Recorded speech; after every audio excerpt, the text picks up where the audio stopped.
Fala pessoal, beleza? Hoje é quarta-feira e a gente tem uma sugestão nova do Jackson Lima. O Jackson Lima ele fez um comentário lá num vídeo do YouTube falando o seguinte: cara, tem como fazer uma comparação entre float, numeric e double precision? Tem, vamos fazer hoje. Então, hoje, além desses três, a gente vai ver também sobre o decimal, que ele também é um tipo que a gente pode usar, que é para cuidar de números, tá? Dentro do Firebird. Então, dá uma olhada aqui na tela e vamos fazer essa comparação bem a fundo nesses dados.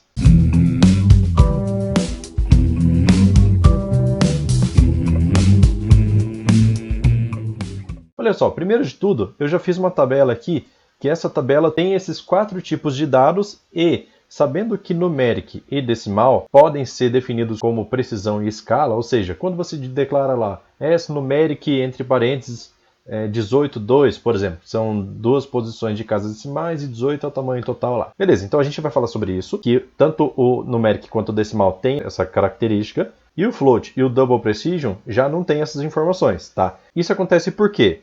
Simplesmente porque tanto o numeric quanto o decimal são pontos fixos de casas decimais. A gente define qual é a quantidade de casas decimais e, como a gente tem essa quantidade específica de casas decimais declarada na hora de informar o campo, na hora de declarar o campo, a gente sabe que sempre vai ser essa mesma quantidade de casas decimais que a gente declarou, certo? Então, não é considerado como ponto flutuante, é considerado como ponto fixo, tá? Já os tipos de dados float e double precision já não são de pontos fixos, são de ponto flutuante, ou seja, a maquinaria do Firebird vai definir quantas casas decimais vai ter de acordo com o dado que está inserido. Então, se você inserir lá 3 casas decimais, ele vai considerar como ponto flutuante que vai andar 3 casas, certo? Se você colocar 4, ele vai considerar 4. Então, sempre é variável. Só que tem algumas coisas que a gente precisa ter atenção na hora de utilizar, para poder não errar, tá? Para cálculos financeiros, monetários, é sempre recomendável usar os tipos de ponto fixo, onde você sabe quais são as casas decimais e você sabe como vai ser feito o arredondamento, tá? É previsível, porque você declarou quantas casas decimais tem que ter. Então você sabe exatamente onde vai ser feito o arredondamento, que sempre na última casa, tá? Já ponto flutuante você não tem como saber onde vai acontecer o arredondamento. Fora que você consegue definir em uma variável ou um campo de ponto fixo, você consegue definir quantas casas decimais você quer exibir. Já no ponto flutuante, não. Ele sempre exibe uma quantidade X de casas decimais e você não tem controle sobre isso. Tá? Mesmo tendo sido armazenado, por exemplo, mais casas decimais, ele só vai mostrar a quantidade que ele acha necessário e pronto, acabou, final. Então, olha só, nessa tabela aqui, eu criei tipo numeric, criei tipo decimal, criei float e double precision. Então, como numeric e decimal a gente tem como definir a precisão, que é dizer qual vai ser a quantidade de dígitos que vai caber, mas não é exatamente essa quantidade, tá? Não é exatamente essa quantidade, que eu já vou mostrar isso para vocês. E a escala. A escala é mais ou menos considerado como a quantidade de dígitos que vai ter após a vírgula, porém não é bem essa a interpretação. A gente fala assim porque é mais fácil. Mas a interpretação correta é que o número que você informar aqui, nesse campo, por exemplo, nesses campos, ele vai ser multiplicado por 10 elevado a menos 1, a menos 2, a menos 3. Portanto, na hora de armazenar, ele vai trazer isso para um número inteiro ou big int, por exemplo, e aí depois, na hora de fazer uma consulta desse valor, ele vai ver qual é a escala, é tanto. 10 a menos 2, por exemplo. Então ele vai jogar duas casas decimais para poder te exibir o valor da forma que você deseja, beleza? Então, é para isso que serve isso. Isso daqui é chamado de precisão e isso daqui é chamado de escala, tranquilo? A precisão, como não é exatamente, por exemplo, se eu disser que é um campo de 5, de precisão 5 com escala de 2, não quer dizer que ele vai caber só 5 dígitos, tá? Essa precisão aqui, na verdade, ela vai se encaixar dentro de uma tabela e essa tabela vai dizer qual é o tipo de dado que ele vai armazenar. Se vai ser um small int, se vai ser um inteiro, se vai ser um big int, beleza? Isso a gente já vai ver. Então, eu já tenho todos os tipos de dados aqui e eu coloquei isso de propósito, mas não para informar dados nessa tabela, mas para ver a estrutura dele como que é gravada, beleza? Como que é gravada lá nas tabelas de sistema do Firebird, para a gente poder ter uma noção de internamente como que o seu número que você colocou vai ser tratado, beleza? Então, vamos olhar aqui ó, no SQL Editor, separei algumas informações também que são essenciais para a gente poder aprender sobre esses tipos de dados. Primeiro, small int é um tipo de dado que ele vai ser convertido também para um ponto fixo de numeração. Por exemplo, se a sua precisão for pequena, se eu não me engano de 1 a 4, a gente já vai ver isso certinho, tá? Se eu não me engano de 1 a 4, ele vai atribuir o valor que você informar dentro de um small int, dependendo do tipo de dado. Dependendo se é numérico ou decimal, aí vai variar um pouquinho. Mas no tipo numérico ele vai usar um small int para poder armazenar o seu número. Que o small int ele tem a capacidade de 16 bits, ou seja, a variação de número dele vai de menos 32.000 até 32.000 e alguma coisa. Tranquilo? Já o integer, a gente tem aqui 32 bits e o big int a gente tem 64 bits de capacidade de armazenamento. Portanto, o tamanho do big int é gigantesco, tá? Gigantesco. E aí a gente tem a outra situação que são os pontos flutuantes, que é o float e o double precision. O float ele tem 32 bits de armazenamento, tá? Já o double precision tem o dobro, 64 bits de armazenamento. Agora o que muda? A precisão aproximada de dígitos para o float é de 7 casas decimais, tá? 7 dígitos após a vírgula. Geralmente ele faz isso e o Firebird inclusive fala, lá na documentação está escrito isso. Eles indicam que você utilize 6 dígitos por segurança, tá? Para ter certeza, tá? Esse número aqui é um número no padrão IEEE 754, você pode pesquisar isso, que esse é um padrão externo, tá? Não é uma coisa do Firebird, mas ele segue esse padrão de arredondamentos e tudo mais.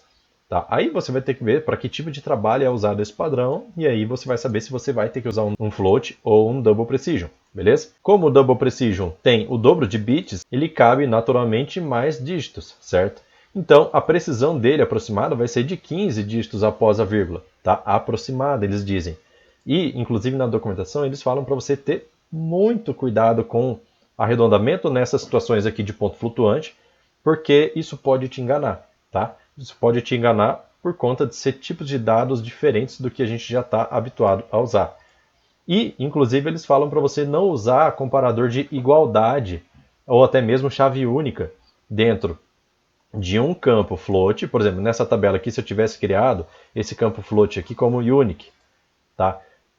Pelo fato dele aceitar a quantidade de dígitos 7, vamos supor, o float, porém o que é mais seguro é 6. Se você colocar uma quantidade de dígitos maior, ele vai tentar fazer um arredondamento. E se você tentar fazer igualdade, cara, a chance disso falhar, da unique falhar e você conseguir colocar valores repetidos, ela existe, tá? Então eles dizem para você ter muito cuidado e usar somente se necessário, beleza? Então agora que a gente já viu como que é a estrutura de armazenamento desses campos aqui, eu separei aqui um select, deixei pronto já, com algumas informações da tabela Relation Fields, para a gente poder pegar todos os campos da tabela CompNum, que é essa que eu criei, né, com todos os dados, e também aqui na RDB Fields, e essa RDB Fields armazena algumas informações a respeito do campo, tipo qual é o tipo dele, qual é a escala, qual é a precisão, são as informações que eu quero mostrar para vocês como que vai ficar armazenado, para a gente poder comparar um tipo de campo com outro, beleza? Então olha só, aqui eu mandei filtrar pela tabela CompNum, só para pegar os campos dela. E aqui eu mandei pegar todos os campos que iniciam com N. Ou seja, ele vai pegar todos esses campos numéricos aqui de cima. Aí eu nomeei aqui N 1 e 2, que é precisão escala, 1 para 2. Só que na verdade a escala não pode ser maior que a precisão, nesse caso aqui. Então eu tive que colocar 1 e 1, beleza? Mas ficou assim, N1, 2, N2, 2, N3, 3, que daí é 2, 2, 3, 2, né? Na verdade. 4.2, 4.2, 5.2, 5.2, só para a gente poder ter mais referência ali na hora de exibir os resultados desse select aqui. Tranquilo? E aí, aqui, olha só. Dentro da RDB Fields, se a gente observar, a gente tem uma coluna que ela se chama... Deixa eu pegar ela aqui. Aqui, ó. Field Type. Ele tem um número aqui, certo? Esse Field Type, ele é um tipo pré-definido que vai identificar qual é o tipo de dados que vai ser armazenado internamente, tá? Já não é o numeric, já não é o decimal. O numeric em determinada situação vai armazenar um small int, ou se a precisão for maior, vai pegar um integer, ou então, se for maior ainda, vai ser um big int, tá? E aí a gente vai conseguir ver qual é o tipo de dados que está sendo armazenado, tá? Eu peguei essa tabelinha aqui, ó, da documentação também. Então eu estou pegando o filtro pela RDB Field Type, usei o decode aqui para se for 7 pegar small int, se for 8 é o integer, se for 10 é o float, tá? É a correlação. Vou até mostrar a documentação aqui, ó. que essa RDB Fields, ele tem aqui, ó, Field Type, ele tem várias possibilidades, e essa tabelinha aqui é exatamente a que eu coloquei ali, beleza? Então, 7 é small int, 8 é integer, 10 é float, 12 é date, 13 é time, e assim por diante. Tranquilo? Agora, outra coisa que eu separei aqui na documentação é isso daqui, sobre os tipos de dados de ponto fixo, tá? Não é ponto flutuante. Então, os tipos de dados são numérico e decimal. Numérico e decimal são os pontos fixos que a gente tem. E aqui, ó, apesar de estar escrito escala, na verdade eles quiseram dizer precisão, beleza? Se a precisão, que é o primeiro parâmetro lá, por exemplo, numérico 18,2, 2 é a escala, 18 é a precisão, beleza? Então, se você colocar 18, ele vai cair nessa situação aqui, ó. Entre 10 e 18, ele vai gravar tanto para numérico ou decimal. No dialeto 3 vai gravar um big int, tá? Como eu estou usando o dialeto 3, então eu me limitei a isso daqui, tá? Aí o que vai variar aqui é que no dialeto 1 tem outros tipos de dados que são armazenados, tá? Só no caso do 10 a 18. Mas no dialeto 3 já tem o big int. Provavelmente na época não tinha esse big int aqui, tá? Então, se a escala for de 1 a 4, no caso do decimal, ele vai gravar um integer, diferente do numeric, que vai gravar um small int, entendeu? Se a minha precisão for de 5 a 9, que é o primeiro parâmetro lá do numeric 15, por exemplo, numeric 5,2, vamos supor. Se você colocar numeric 5,2, 6,2, 7,2, 8,2 e 9,2, que fica entre esse intervalo aqui, o que você vai ter gravado internamente no seu banco é um campo inteiro que vai ter uma escala de x, que é o que você colocou lá. Beleza? Então vamos lá. Já vou mostrar na prática aqui para vocês. Tendo essa tabela aqui em mãos, a gente já pode observar esse mesmo resultado nesse select aqui, tá? Então eu vou mandar mostrar todos os campos que iniciam com N, vou dar um F9, e todos os campos que iniciam com N, por exemplo, ele tem aqui, ó, precisão, tem a escala, no caso a escala ele já grava negativo, porque é vezes 10 a menos 1, para ele andar uma casa para a esquerda. Tem o field type, que é o set, que é aquela tabela, essa tabela aqui que a gente acabou de ver, ó, field type set é small int, e se a gente voltar aqui no IBExpert, ó, eu já coloquei ele como small int, beleza? Que é o resultado daquele decode. E o field length. Esse field length eu coloquei a mais aqui, na verdade, porque olha só. Como a gente sabe que é um small int são quantos bits? São 16 bits, certo? Eu até coloquei ele aqui, ó. Que small int são 16 bits. E quantos bits cabe dentro de um byte? 8, certo? 8 bits cabem dentro de um byte. Portanto, aqui, o que a gente vai ter gravado nesse resultado é a quantidade em bytes do tamanho desta variável aqui, small int, beleza? Então, small int a gente sabe que tem 2 bytes, integer a gente sabe que tem 4 bytes, e o dobro, né, no caso 64 bits, a gente tem o big int, beleza? Então, olha só, seguindo aquela tabelinha que a gente acabou de olhar, essa daqui, ó, de 1 a 4, pro caso do numeric, que é o que a gente está filtrando, ele vai gravar small int, vamos conferir lá. Então, no caso de 1 a 4, 1, 2, 3, 4, então até aqui ele tem que usar o small int. Correto, usou. A partir daí, de 5 a 9, ele tem que usar integer. E está aqui. O restante é tudo big int, beleza? Então ele gravou certinho, isso daqui é tudo só resultado do select, tá? Isso aqui não foi manipulação nenhuma. Eu só criei os campos e ele se virou para poder interpretar isso. Tranquilo, então aqui a gente tem a precisão, 1, 2, 3, 4, 5, 6 até 18, né, que tem lá embaixo. Tem a escala, que eu coloquei menos 2 para todos, com exceção do primeiro, né, porque a precisão aqui já era 1, então não deu. E aqui a gente tem o field type informando. Beleza, vamos comparar agora com o decimal. Perceba que de 1 a 4 aqui ele pegou o small int que seguiu essa tabela aqui, tranquilo, né? Small int. No caso do decimal, de 1 a 4 é integer. O restante aqui, ó, é igual, certo? Tanto para numeric quanto decimal é integer e big int. Já no caso de 1 a 4 decimal, ele vai gravar um integer, beleza? Então vamos dar uma olhada aqui. Se a gente pegar esse select aqui, mandando buscar todos os que começam com D underline, que são os decimais, vou dar um F9, e a gente vai ver todos os campos decimais, tá? No caso de 1 até 4, ele gravou como integer. Olha só, field type está igual a 4. Aqui, ele gravou como integer também, até 9, né? Então, de 1 a 9 é igual a integer. E big int vai ser de 10 a 18, certo? Então, ele grava dessa mesma forma aqui. A única diferença é qual é o tamanho do campo que ele vai gravar. Então, se você, por exemplo, quer economizar espaço, né, você pode usar um numeric mesmo, porque quando for uma escala pequena, até 4, ele vai gravar um small int. Não tem necessidade de gravar um integer enorme aqui. A não ser que você realmente precise de mais precisão. Então você consegue colocar uma escala grande usando uma quantidade de números antes da vírgula menor. Tranquilo? Que daí você coloca tipo até numeric 4, você pode colocar uma escala maior porque integer tem uma capacidade maior, lembrando aqui, ó, do que o small int, beleza? Vai até 2, deixa eu ver, 1.000, milhões, bilhões, até 2 bilhões ele vai caber. Sua quantidade de casas decimais aumenta no caso de decimal, em caso de parâmetro de precisão baixa, beleza? Aí a gente tem os outros campos. Vamos dar uma olhada aqui, ó, o que sobrou. A gente tem aqui, já olhamos numérico, já olhamos decimal. Agora tem o float e o double precision.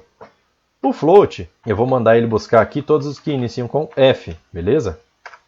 Vou dar um F9. E aí a gente só tem um, que é o F1 que eu criei aqui. Ele não tem precisão, tá? Inclusive na criação da tabela aqui, ó, comp1, se você for observar, ele não me deixa preencher esses dois campos aqui, ó. Vou dar um F2 aqui, ó, ou nesse botão, e ele não me deixa editar esses valores, nem ele e nem o double precision, beleza? Porque justamente é um ponto flutuante, não é um ponto fixo. Aqui eu estou fixando o tamanho das casas decimais. Tranquilo? Agora, deixa eu tirar esse F2 daqui, né? Aqui no resultado a gente tem que o F1 ele grava justamente um tipo float, né? Porque o tipo float ele é separado, ele não é um ponto fixo. Então eu não vou gravar um inteiro, eu vou gravar um float mesmo, tá? E no caso do double precision, que ele tem, por exemplo, o float ele tem, lembrando, 32 bits, o double precision tem 64, então vai ser diferente também, naturalmente. DP, né? Que inicia com DP, vou dar F9. E ele tem aqui, ó, o tipo de dados já fica referenciado como double precision. São tipos determinados para poder atender esse tipo de situação, que é seguir aquele padrão IEEE 754. Beleza? Então tá. A gente já tem essas informações e agora o que eu queria fazer também é o seguinte, ó, um teste na prática. Vou pegar aqui a guia 2 e vou fazer um select assim, ó, select from RDB database. Deixa eu arrumar esse select aqui, select.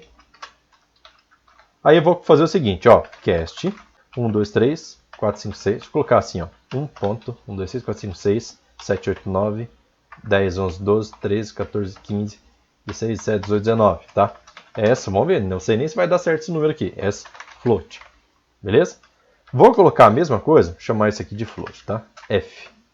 Dá um Ctrl D, e vou chamar de esse outro aqui de double precision, e aqui vai ser double precision. Vou dar um F9 agora e vamos ver a diferença. Ó, já não deu, tá? Eu vou ter que diminuir um pouquinho. Vou tirar até aqui assim, ó. Vou dar um F9. Esse aqui também não deu. Tirar também, F9. Beleza. Aqui, olha só. Perceba que o Firebird está exibindo somente 3 casas decimais, tá? Se eu der 2 cliques aqui, ó, ele mostra para mim todas as casas decimais, certo? Float. Só que o que ele te dá garantia de precisão é somente até os 6 primeiros dígitos, certo? A partir daqui, ele já não te garante mais. Inclusive, está bem diferente. Ó. Eu tinha colocado 1, 2, 3, 4, 5, 6, 7, 8, 9, 0, 1, 2, 3, certo? E olha o que ficou aqui, ó. 8, 3, 5, 7, 4, 6, 8. Nada a ver com o que eu coloquei. Vamos ver o double. Double precision, ele já traz um pouquinho diferente. Ó. Como ele tem uma precisão maior, 1, 2, 3, 4, 5, 6, 7, 8, 9, 0, 1, 2, 3. Então faltou aqui ainda o 4, 5, 6, que são os últimos dígitos que eu tinha colocado lá. E aqui nem se fala, né? Aqui veio tudo bagunçado. Então, aqui, olha só, deixa eu cancelar essa transação. O que eu quero fazer aqui agora é o seguinte, é um experimento para ver, conferir se realmente ele está fazendo a precisão correta do que ele garante, né? Que são 6 dígitos. Então o que eu vou fazer aqui, ó? Vou fazer assim, ó, case when. Vou deixar esses números ali em cima mesmo. Só que eu vou colocar eles como... Vou deixar assim, tipo de dados, e ele define, certo? Deixa assim só. E ele vai definir. Que esse aqui é o mesmo número? É, então eu vou deixar só o número padrão aqui, beleza? E aqui eu vou colocar assim, ó, case when cast, isso daqui, float, for maior, aí eu vou colocar um outro cast aqui embaixo, ó, float também, beleza? Só que aqui, olha só, como ele me falou que ele me garante 6 dígitos, eu vou vir aqui até o sexto. Então, a partir daqui eu vou tirar fora, beleza?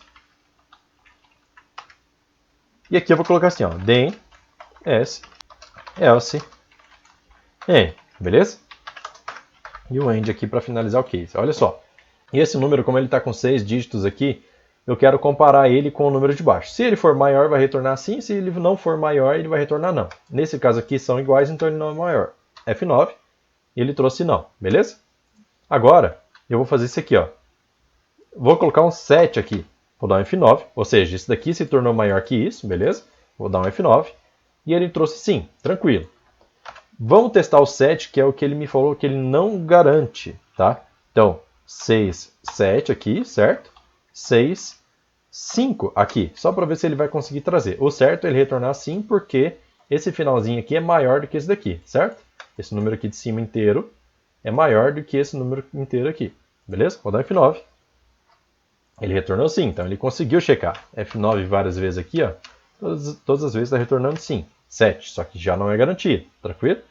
Vamos colocar aqui, ó, mais um dígito, 8. E aqui eu vou colocar 7 também.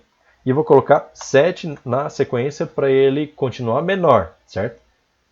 Esse daqui ainda é maior do que esse daqui. Vamos ver se ele vai retornar sim. Vou dar F9. Aqui ainda retornou sim. Vou dar F9 de novo, de novo, de novo. Continua retornando sim, beleza. Vamos colocar mais um dígito. Olha só, já estamos indo para o 9º dígito. 9, 8 e 8 aqui, beleza? Esse cara aqui é maior que esse? É, então ele tem que retornar sim. Vou dar F9. E aqui ele já retornou não. Então ele começou a perder a precisão, mesmo que eu rode várias vezes, ó, ele continua N, beleza? Para mim, cara, programação tem que ser coisa exata, então eu jamais usaria um float aqui, pelo menos para as coisas que eu costumo usar, beleza? Tem que ver a situação aí que você costuma ver. Se você colocar um float aqui e tiver muitas casas decimais, perceba que já começa a ficar complicado, porque aqui esse número já não tem comparação certa, tá? Se eu colocar aqui, ó, 0, vamos ver o que vai acontecer. F9. Aí aqui ele retornou sim, porque ele conseguiu fazer a comparação certinha, tá? Mas isso porque os 6 ou 7 primeiros dígitos são menores do que esse daqui. A partir do momento que passou para 8, 9, aí ele já começou a dar problema, certo? Aí, Double Precision vai ser a mesma coisa, tá? Vou colocar aqui. Double Precision. Só que a diferença... Foi 2 vezes aqui. Só que a diferença é que o Double Precision tem uma precisão muito maior, certo? Então, 9, 0, 1, 2, 3, 4, 5, 6, tá? Para chegar no 16º dígito. 0, 1, 2, 3, 4, 5, 6. Vou colocar 5 no final. Vamos dar F9. Conseguiu comparar, beleza? Vou colocar 6, 6. Aí 7 aqui. Vou dar F9. Ó, já trouxe que não, beleza? Então, esse é o limite do Double Precision. Ele tem uma precisão grande? Tem, cara, tem.